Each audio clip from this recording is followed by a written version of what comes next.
Hey there guys, my name is Marcus, and in today's video I'm going to talk about on how you can fix the issue if your JBL Charge 5 is not turning off. So the first thing I recommend to do is that let it drain out.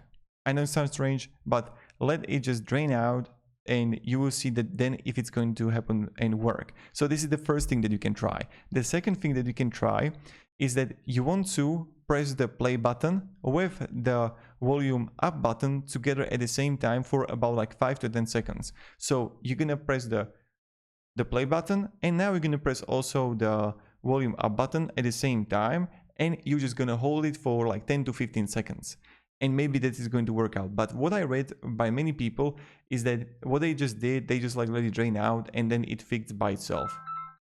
So that's pretty much it. Thank you very much for watching. Hope you're having a great day, and goodbye.